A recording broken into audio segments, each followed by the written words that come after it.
ठाकरेंच्या शिवसेनेचं शिष्टमंडळ खासदार ओमराजेंची भेट घेणार आहे। पुण्यामध्ये मध्यरात्री ठाकरेंचं शिष्टमंडळ ओमराजेंना भेटणार असल्याची माहिती मिळते।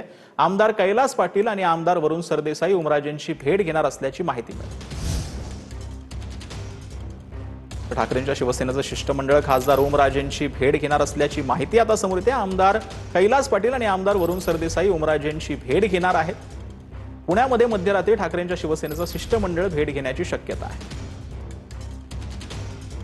आपले प्रतिनिधी निवृत्ती बाबर आपल्यासोबत फोन लाईनवरती जोडले गेलेले आहेत। निवृत्ती, खरं म्हणजे ठाकरेंचं शिवसेनेचं शिष्टमंडळ खासदार ओमराजेंची भेट घेणार असल्याची माहिती आता समोर येते, काय अधिक माहिती?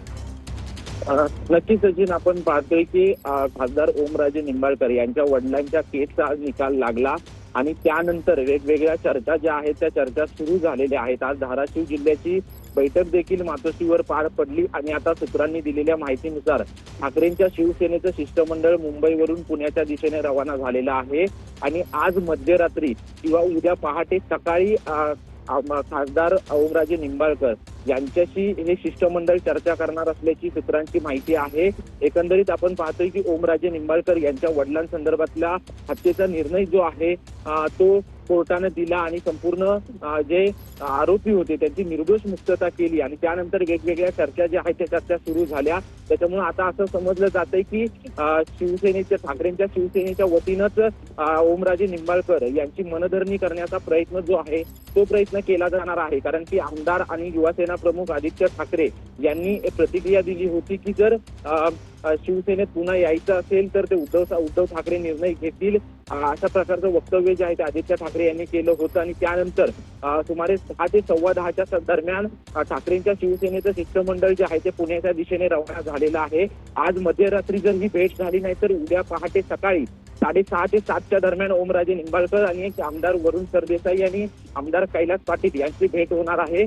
नक्की या भेटीमध्ये काय चर्चा होते हे पाहणं महत्त्वाचं असेल। नक्कीच निवृत्ती, धन्यवाद या संपूर्ण सविस्तर माहितीसाठी। तर ठाकरेंच्या शिवसेनेत परत येण्याची ओमराजेंची इच्छा असेल असं सुषमा अंधारेंनी म्हटलंय। ओमराजेंना स्वीकारायला कदाचित सर्व तयारही होतील असं अंधारेंनी म्हटलं। पण ओमराजे चक्रव्यूहात अडकलेत, ते भेदणार कसं असा सवाल देखील अंधारेंनी विचारला। आपण कदाचित निर्णय घ्यायचा ठरवालही, कदाचित आपली परत फिरायची इच्छाही असेल, कदाचित मतदारसंघातली माणसं किंवा इव्हन इकडचेही सगळे आपल्याला स्वीकारायला कदाचित तयारही होतील, परंतु ज्या अत्यंत वाईट अशा चक्रव्यूहामध्ये आपण अडकलेले आहात त्या चक्रव्यूहातली जी रचना करणारी माणसं आहेत, संजय देशमुख असतील, नागेश पाटील आष्टीकर असतील, ही माणसं इतक्या सहजासहजी आपल्याला या चक्रव्यूहातून बाहेर पडू देतील का? मुळात प्रश्न असा आहे की हे चक्रव्यूह आपण भेदणार कसं आणि या सगळ्या दबावाला झुगारून देऊ सतसत विवेकाला जागून निर्णय घेणं आपल्याला शक्य होईल का?